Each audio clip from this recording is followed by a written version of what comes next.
Salve, kembali berjumpa pada pagi hari ini tanggal 26 Mei 2026. Saudara-saudaraku yang terkasih, di pagi yang cerah ini kembali saudara kita membaca syukur di dalam doa kepada Tuhan yang telah memberkati kita, dan juga jangan lupa berilah senyuman dan sapaan kepada sesama kita. Kita awali perenungan pagi hari ini dengan tanda kemenangan kita. Dalam nama Bapa dan Putra dan Roh Kudus. Amin. Komitmen total kepada Allah di atas segalanya. Bacaan liturgi hari ini diambil dari 1 Petrus 1 ayat 10 sampai dengan 16 dan Injil Markus 10 ayat 28 sampai dengan 31.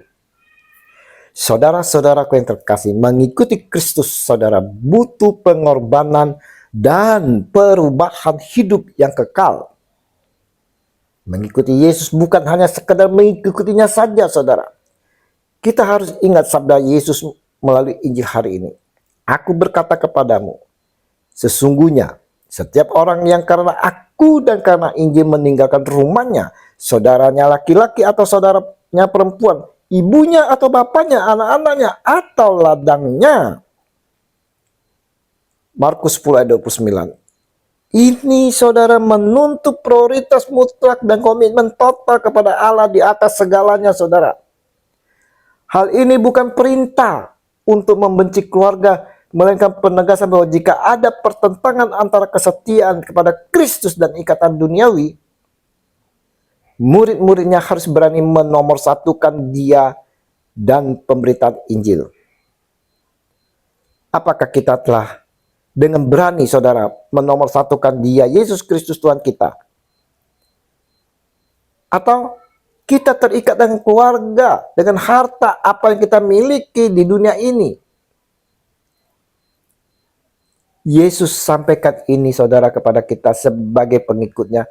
Tiada lain bertujuan, saudara, yang pertama untuk menyangkal diri, meninggalkan kenyamanan, harta, ladang, dan relasi terdekat jika itu menghalangi seseorang untuk mengikuti Tuhan. Yang kedua, saudara, bertujuan keluarga baru dalam iman. Kita akan menerima keluarga baru, saudara, di dalam iman. Yesus menjanjikan bahwa pengorbanan ini tidak akan sia-sia. Pengikutnya akan mendapatkan keluarga rohani yang jauh lebih besar di dalam persekutuan gereja, disertai dengan kehidupan kekal. Namun, Allah telah menyediakan anugerah keselamatan yang kekal, serta berkat berlimpah bagi mereka yang setia, saudara. Dan untuk mencapai keselamatan kekal, kita semua dipanggil untuk dapat hidup kudus. Seperti yang telah diingatkan oleh Petrus dalam bacaan pertama hari ini, bahwa keselamatan yang kita terima adalah anugerah besar yang sejak dahulu dinubuatkan oleh para nabi. Karena kita telah ditebus, kita dipanggil untuk meninggalkan cara hidup yang lama dan hidup dalam kekudusan. Hidup kekudusan di sini, saudaraku, berarti menyelaraskan seluruh pikiran, perkataan, dan perbuatan dengan karakter Allah yang kudus. Kita tidak boleh lagi hidup menuruti hawa nafsu seperti masa lalu yang belum mengenal Tuhan. Saat Petrus berkata bahwa mereka telah meninggalkan segalanya untuk Yesus, Yesus menegaskan bahwa tidak ada pengorbanan yang sia-sia, saudara. Inilah janji Yesus kepada kita yang mau mengikuti Dia dengan pengorbanan dan perubahan hidup yang kekal. Orang itu sekarang pada masa ini juga akan menerima kembali 100 kali lipat rumah, saudara laki-laki, saudara perempuan, ibu, anak, dan ladang, sekalipun disertai berbagai penganiayaan. Dan pada zaman yang akan datang, ia akan menerima hidup yang kekal. Haleluya. Markus 10 ayat 30. Saudara-saudaraku yang terkasih, Regi hari ini saudara mau mengingatkan kepada kita semua, saudara, untuk mengikuti Yesus butuh pengorbanan dan perubahan hidup yang radikal, saudara. Rela melepaskan segalanya, mau melepaskan ego.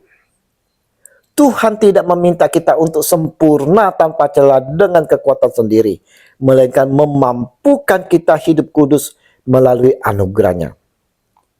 Ketika kita berani menjadikan Tuhan prioritas utama saudara di atas kenyamanan duniawi, kita akan menemukan bahwa penyertaan dan berkat-Nya jauh melampaui segala sesuatu yang pernah kita korbankan. Ingat, pengorbanan kita tidak akan sia-sia. Janji Tuhan bukanlah upah yang bersifat materi atau duniawi semata, saudara, melainkan damai sejahtera dan persekutuan yang jauh lebih berharga daripada apapun yang kita lepaskan di dunia ini. Mari saudara-saudara terkasih, kita mau saudara dengan setia dan taat mengikuti Dia, Yesus Tuhan kita, dengan pengorbanan dan perubahan hidup yang radikal menuju ke kehidupan kudus. Tuhan Yesus, ketika Engkau mengizinkan suatu masalah atau penyakit menimpa kehidupanku, maka aku percaya bahwa jalan keluar dan pemulihan telah Kau siapkan bagiku. Tambahkan imanku agar aku tidak meragukan kuasa-Mu. Amin. Dalam nama Bapa dan Putra dan Roh Kudus. Amin. Shalom Aleichem.